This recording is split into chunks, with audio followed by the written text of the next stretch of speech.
Hello, my name is Ed Fang, and I am honored to be the host for the Football Analytics Show. Back in 2020, I engaged in some research about how to predict interceptions. Before the 2020 football season, I released something called the Pick Report, which was a summary of my research into interceptions. On this episode of the Football Analytics Show, I'm releasing the full audiobook version of the Pick Report. It tells the full story behind my research on how to predict interceptions.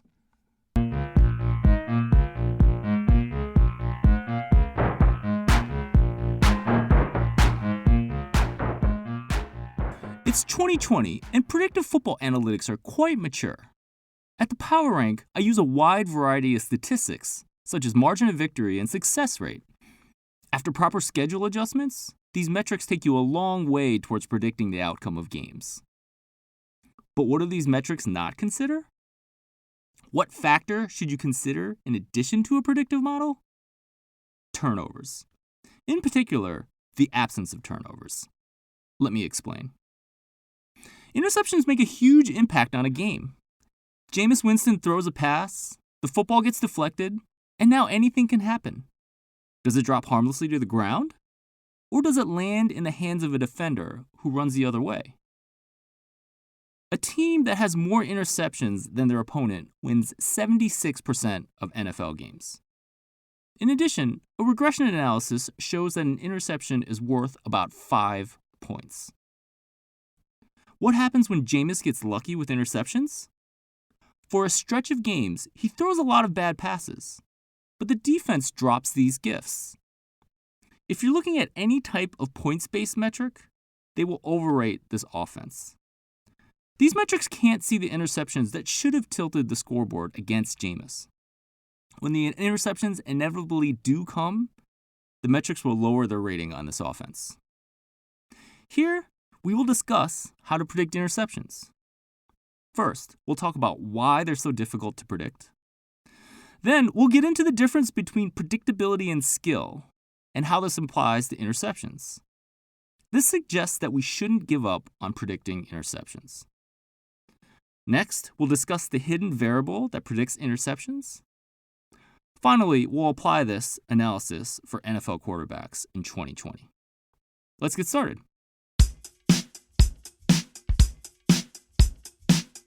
Why are interceptions so difficult to predict? To look at the most basic idea of predictability, consider a quarterback's interception rate, or interceptions divided by pass attempts. We ask how sticky this quarterback statistic is from season to season.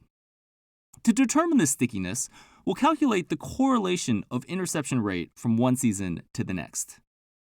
This analysis considers the 2000 through 2019 seasons. And a quarterback gets included if he has thrown 200 pass attempts in consecutive seasons. Interception rate the previous season explains 7% of the variance in interception rate during the current season. To understand this result, think of a plot of data points that correspond to consecutive seasons. The interception rate from the previous season is on the x-axis, or the horizontal axis. The interception rate from the current season, or the variable that we would like to predict, is on the y-axis, or the vertical axis. If interception rate were a good predictor, the data points would hug a line. There would be some scatter around the line, since no predictor is perfect, but the data would suggest a clear relationship between the two quantities. There is no clear relationship between interception rate and consecutive seasons. Interception rate from the previous season explains 7% of the variance in the current season. And this 7% is known as the R-squared value. The plot of the data looks like a Jackson Pollock painting. This is frustrating since it means you can't take a quarterback's interception rate from last season to predict this season. Randomness plays a big role in interception rate from year to year. There is very little predictability. But are interceptions really that random and unpredictable? Two pieces of evidence suggest otherwise. First, the interception rate continues to decline in the NFL. Back in the early 1970s, the NFL was a more chaotic environment.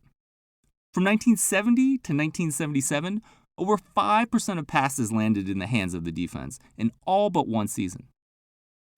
In 1978, the NFL changed the rules to make passing easier. For example, a defensive back could now only touch a receiver within 5 yards of the line of scrimmage.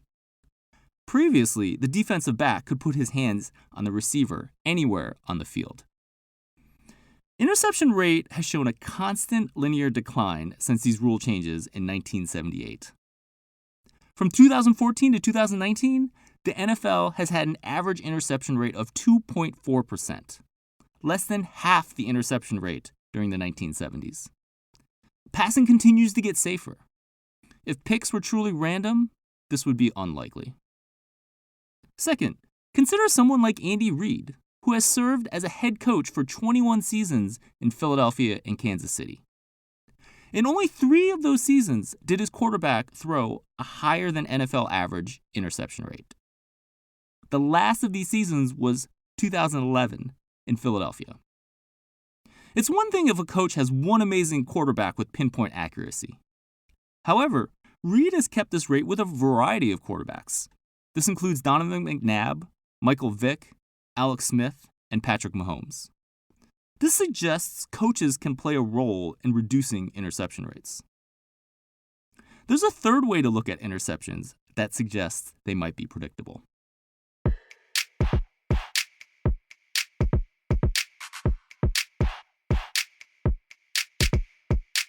In throwing an interception, let's ask about the relative contribution of skill and luck.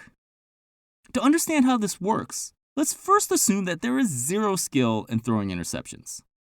This means that every quarterback has a 2.4% chance of throwing an interception on a pass attempt. If this assumption matches up with the data on players, then interceptions would be all luck. However, this seems improbable. Consider Jameis Winston. Tampa Bay fans had high hopes when he was drafted as a top pick in the 2015 draft.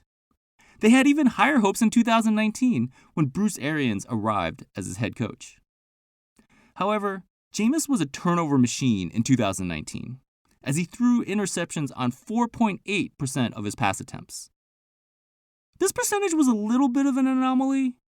In his career before Arians, he had a 3% interception rate.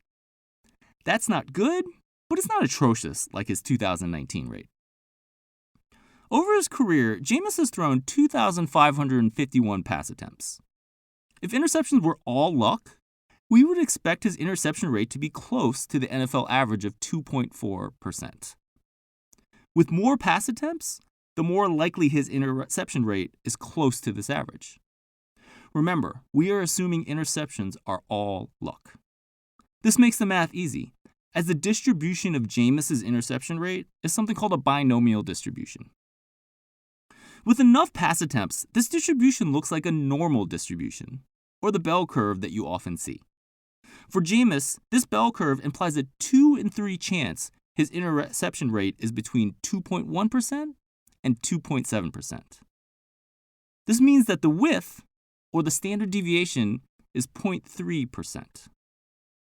If Jameis threw another 2,000 pass attempts, the width would get smaller. Jameis's actual interception rate is higher than expected from the randomness assumption. During his career, he's averaged a 3.5% interception rate. Based on the width of 0.3%, Jameis is 3.5 standard deviations worse than NFL average. That's as bad as the acting of Hayden Christensen as Anakin Skywalker in Star Wars. How about the new quarterback in Tampa Bay?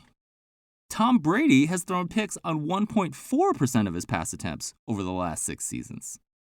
Based on the randomness assumption and 5,500 pass attempts, he is 4 standard deviations better than NFL average. With these extremes in interception rate, this suggests a contribution of skill to interceptions. To quantify this, I'm going to use an idea from Michael Maubossian in his book, The Success Equation. He said that outcome is equal to skill plus luck. Here, the outcome is interception rate. The skill part is related to the accuracy of the quarterback. A player who can regularly throw a football through a tire 50 yards away will throw fewer interceptions. Aaron Rodgers has had a 1.1% interception rate since the 2014 season. A rate that low might not be the best idea. Minimizing interception rate should not be the goal in football. The goal should be to win football games. If you're down late in a game and need a touchdown, the optimal strategy is throwing to Davante Adams in double coverage, even though there's a higher chance of a pick. This is better than dumping the ball off to a running back. In addition to skill, there is luck involved in throwing interceptions. Even the most accurate quarterback will throw an errant pass at times. In addition, the speed of a modern NFL defense forces some tip passes and pass breakups. The offense has no control over the trajectory of a ball once these plays happen. Despite their best efforts, Tom Brady and Aaron Rodgers will never have a 0 interception rate. With the Maubossian model, let's consider the variance in the outcome, or the variance in interception rate. This is given by the following. The variance in outcome is equal to the variance in skill plus the variance in luck. Usually when we take the variance of a linear equation, there's a term that considers the correlation between skill and luck. However, by definition, there is no correlation between skill and luck. Luck, good or bad, does not discriminate between Jameis Winston and Tom Brady. Before, we looked at the deviation in interception rate for Jameis Winston and Tom Brady.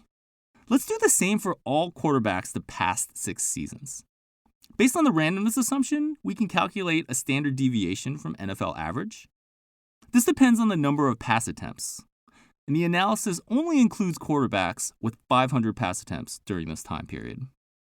If interceptions were all luck, this player data would give a bell curve with a width of 1. The preliminary analysis suggests a distribution with a larger width. The wider this distribution, the more skill in interceptions. The key quantity is the fraction of variance in outcomes that comes from variance in skill. This is similar to what we looked at with predictability. With predictability, we were interested in the interception rate for a single season. We reported how much of the variance in this interception rate was explained by interception rate the previous season. With skill, we consider a player's interception rate over 6 seasons. We will report how much of the variance in this interception rate is explained by skill. There would be some variance in interception rate due to randomness. The simple Maubossian model attributes the excess variance to skill. Based on the past 6 seasons, interception rate is 66% skill. So what does that mean? To put this in perspective, let's look at other quarterback statistics from the same time period. First, consider completion percentage. The analysis shows that completion percentage is 86% skill. This means that luck plays a minor role in Drew Brees and his 71% completion percentage the past 6 seasons. The NFL average has been 63%. As another example, consider a quarterback's fumble rate on sacks. I looked into this because a large percentage of fumbles happen on sacks. Knowing which quarterbacks fumble at the highest rate would identify a factor that doesn't show up in the points-based metrics. It's the same idea that motivated looking at interceptions. The fumble study didn't turn out like I would have liked, and that's a story for another day. But I did look at the skill and fumble rate on sacks, which considers all fumbles, not only fumbles lost. This isolates the skill for quarterbacks without the randomness in fumble recoveries. Fumble rate on sacks is 49% skill. There is not as much skill in holding onto a football during a sack as with interceptions. With interceptions, one source of randomness is the defense. To get a better sense for what 66% skill means in the presence of 11 defenders, let's look at an outcome in another sport that comes with and without defense: shooting a basketball. I did a study on NBA players over the last 6 seasons. The data set started at the beginning of the 2014 season and ended with the COVID-19 lockdown in 2020. Free throw shooting percentage is 98% skill. There is no defense, as a free throw involves the shooter and the basket. The difference between Steph Curry and Andre Drummond is clear. How does this compare to three-point shooting?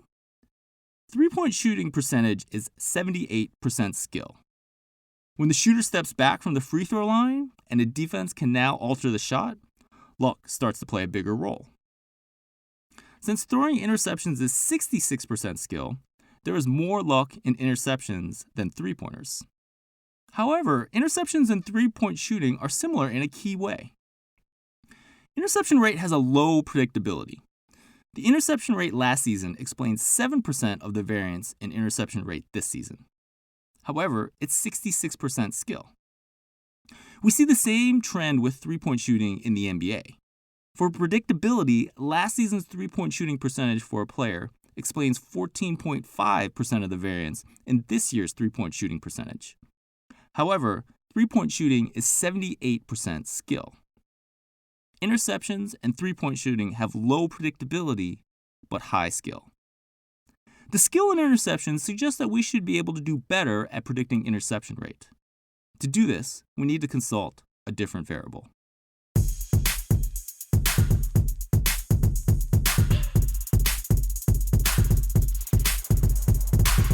In 2014, Bill Connolly wrote a preview for the Houston Cougars. Back in his time at SB Nation, Connolly would write a preview for all 120-some FBS teams. In this preview, he was looking at quarterback John O'Korn, who had started the previous season as a freshman and won the American Athletic Conference Freshman of the Year. However, Connolly had his concerns about O'Korn.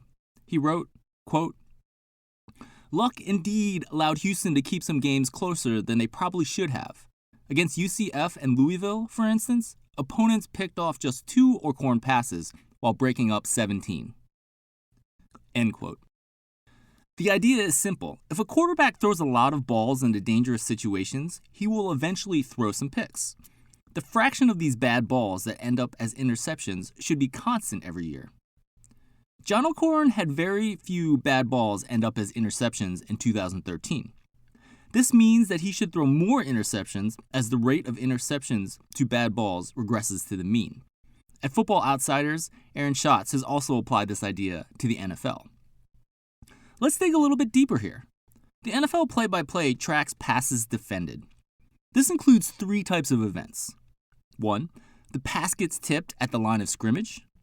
2, the ball gets deflected by a defender in coverage. 3, the defender hits the receiver as the ball arrives and jars the ball loose. These 3 events get counted as passes defended. In looking at a quarterback, we can track how often he puts a ball in a dangerous situation through these passes defended. Consider the rate at which a quarterback allows the defense to break up a pass. His passes defended rate is passes defended divided by pass attempts. First, let's ask about the stickiness of this quantity from year to year. For quarterbacks, last year's passes defended rate explains 20% of the variance in passes defended rate during the current season. That's almost 3 times as much variance explained as interception rate. Passes defended rate is not quite as sticky as completion percentage. The previous season's completion percentage explains 28% of the variance in completion percentage during the current season. However, there is a way to enhance passes defended rate to make it more sticky. More on that later. What about skill versus luck in passes defended? Over the past 6 seasons, 75% of passes defended rate is explained by skill. This is more than the 66% skill with interception rate, but less than the 86% skill with completion percentage. The idea with passes defended is that a certain fraction of these balls will end up as interceptions. In an ideal world, this fraction should not be sticky from season to season. We expect strong regression to the mean. This is Bill Connolly's original analysis in college football. To check this, consider interceptions as a fraction of bad balls. Bad balls are all passes in which a quarterback puts the ball in a dangerous situation. This includes interceptions and passes defended. Now, consider the fraction of bad balls that end up as interceptions. To calculate this, take interceptions and then divide by interceptions plus passes defended. In the NFL from 2014 to 2019, 21.3% of bad balls ended up as interceptions. This percentage of interceptions to bad balls is not sticky at all. There is zero correlation from season to season. This means you can expect strong regression to the mean from year to year. We should also check the skill in this rate of interceptions to bad balls. The analysis reveals this rate is 29% skill. The rate of interceptions to bad balls is not all random. Compared to the NFL average of 21.3%, Jameis is still at one extreme with a 27.6% pick to bad ball rate. Aaron Rodgers is at the other extreme with a 14.3% rate, but Tom Brady appears closer to the mean at 19%. In the end, the skill in interceptions per bad ball is at 29% is way less than the skill and fumble rate on sacks, which is 49% skill. In addition, with the low level of predictability, the picks to bad ball rate should regress to the mean for quarterback. What happened to John O'Korn? He started the first 5 games of 2014 at Houston before getting benched. He transferred to Michigan, but he could only win the starting quarterback job when others got hurt. He was a senior in 2017, and one of his starts was against Ohio State. Despite the odds and his poor play, Michigan was in the game. Down 24-20, Michigan got the ball back with less than 3 minutes to play. O'Korn threw an interception that ended the game. As a freshman, O'Korn had a 2.2% interception rate. But as Connolly noted, that should have been higher based on his passes defended rate. For the remainder of his college career, he had a 5% interception rate. The largest contribution to this poor rate came during his sophomore year at Houston, in which he had 8 interceptions in 90 pass attempts.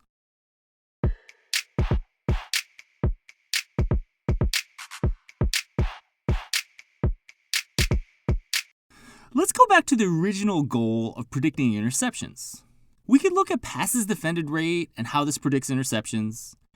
And while this would be a significant improvement, we can do even better. The idea is to know how often a quarterback puts the football in dangerous situations. These balls could end up as passes defended, but they could also end up as interceptions. It makes sense to look at bad ball rate, or interceptions plus passes defended divided by pass attempts. In the NFL the past 6 seasons, 11.3% of passes end up as bad balls. Let's check the predictability and skill in bad ball rate. First, last year's bad ball rate for a quarterback explains 27% of the variance in bad ball rate during the current season. Bad ball rate is as sticky as any quarterback statistic gets. Completion percentage had an R-squared value of 28%. How about the skill in bad ball rate? The analysis shows that bad ball rate is 82% skill. This is better than the 75% skill for passes defended rate, and it's almost as good as the 86% skill for completion percentage. Let's move on to the most important thing. How well does bad ball rate predict future interception rate? In this analysis, we will not limit ourselves to a single season. With professional athletes, we can look at a number of past seasons to make a prediction. 1 year of bad ball rate explains 20% of the variance in interception rate. 2 years of bad ball rate does better, as the R-squared value goes up to 23%. The predictability peaks with another year, as 3 years of bad ball rate explains 24% of the variance in interception rate. With a 4th season of bad ball rate, the predictability declines. Over 4 years of bad ball rate explains 19% of the variance in interception rate. One explanation for this drop-off is coaching. Andy Reid has consistently coached quarterbacks to a below-average interception rate. On the other hand, Bruce Arians takes more risks in the passing game. According to Wikipedia, Arians' coaching philosophy is the following, quote, "No risk it, no biscuit. You can't live scared," end quote. Factor in the short lifespan of coaches, and this could explain the drop-off. As mentioned previously, Tom Brady is one of the best at interception prevention. He has an interception rate of 1.5% from 2017 through 2019. This is excellent, except that his bad ball rate of 8% suggests that his interception rate should be even lower. Now, he's under Bruce Arians, and it's going to be one of the best stories in 2020. Let's look at some other interesting quarterbacks for 2020. Since the data shows a 3-year window for bad ball rate is optimal for prediction, the statistics come from the 2017 through 2019 seasons.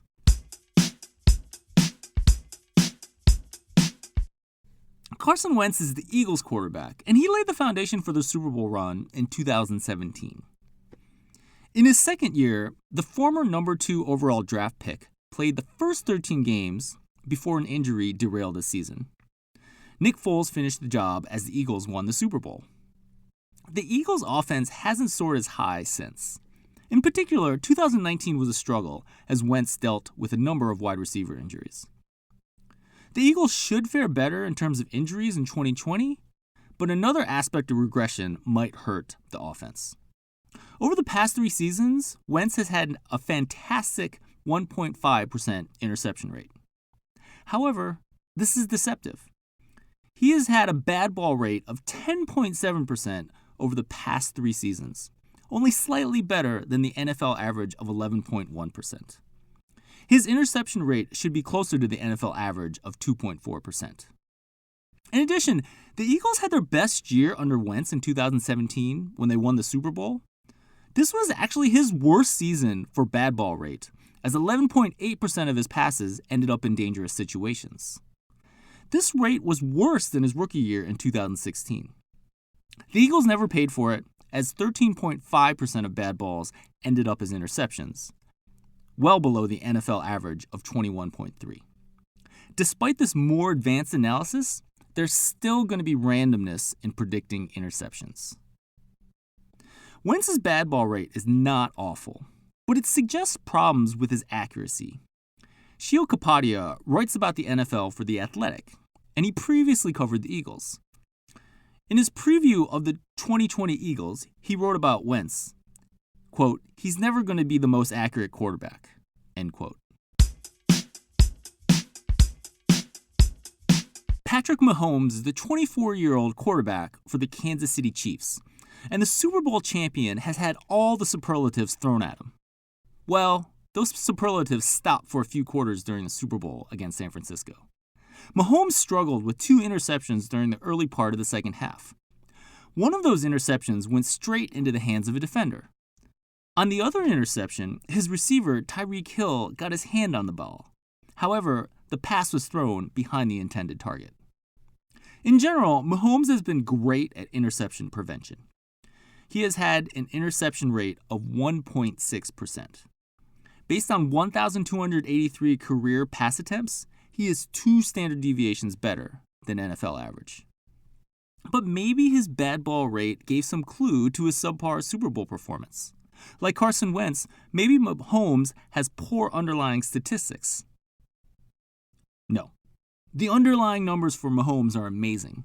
His bad ball rate has been 7.6%, 4 standard deviations better than the NFL average of 11.1%. Only Tom Brady and Aaron Rodgers have been better. Mahomes doesn't put the ball in dangerous positions. In addition, he did come back to lead Kansas City to that Super Bowl win over San Francisco. His interception rate could be even better, a scary thought for the rest of the NFL.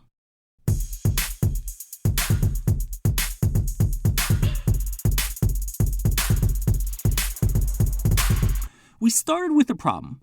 How do you predict interceptions? It wasn't an easy problem to solve. You can't just look at the interception rate last year for a quarterback to predict the current season. However, this wasn't satisfying. Interceptions are critical plays in the game of football.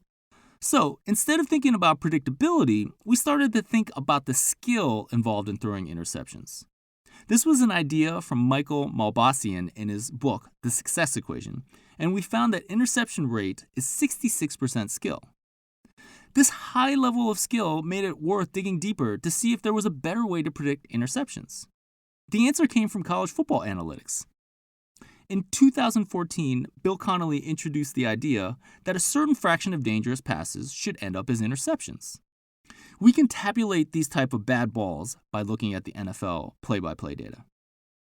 Passes defended is a hidden variable for quarterbacks that helps us predict interceptions. We considered bad ball rate, which is interceptions plus passes defended, divided by pass attempts. From season to season, bad ball rate is as sticky as any NFL quarterback statistic. This analysis showed that interceptions among bad balls are random and unpredictable. But when we take the larger set of bad balls, interceptions plus passes defended, it becomes significantly less random and more predictable. This idea can be applied to other areas of football and basketball. For example, to predict three-point shooting percentage in basketball, it might be helpful to include two-point jump shot percentage. These mid-range shots, while terrible from an expected points perspective, might expand the data set in a useful way. In football, the take-home message is the following. Bad ball rate is an important statistic for NFL quarterbacks because it allows for predicting interceptions.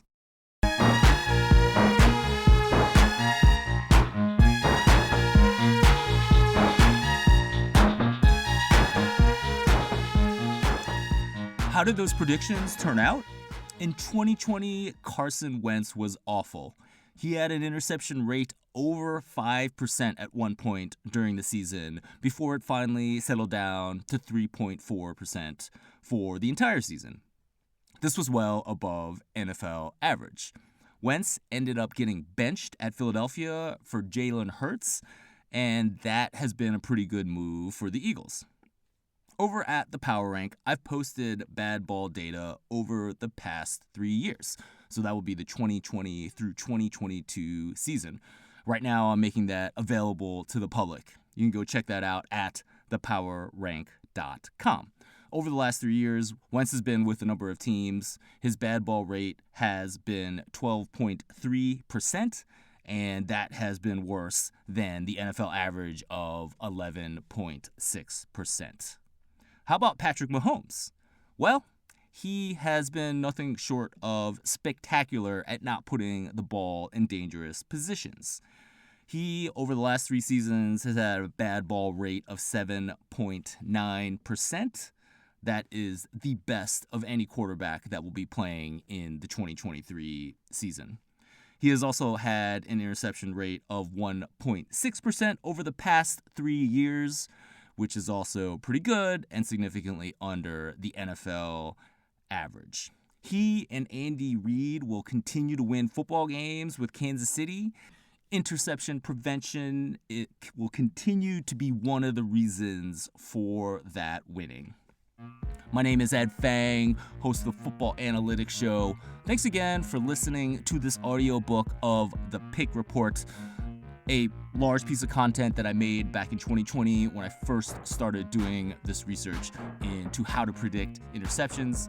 Once again, you can check out all the bad ball data at thepowerrank.com. Maybe it's May and you don't really care about it right now, but as we get into August, I think it's something that you're going to want to look at. Right now, it is freely available to the public.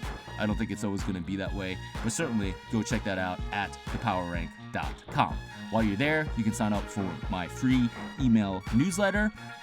Every Saturday, I provide 5 Nugget Saturday, which is my curated list of sports betting tips, analytics, and humor. I try to find people who are sharp. I try to talk about the bets they make. Check it out. Go sign up. That is at thepowerrank.com. Once again, my name is Ed Fang. I'm honored to be your host for the Football Analytics Show podcast, and I will talk to you again soon.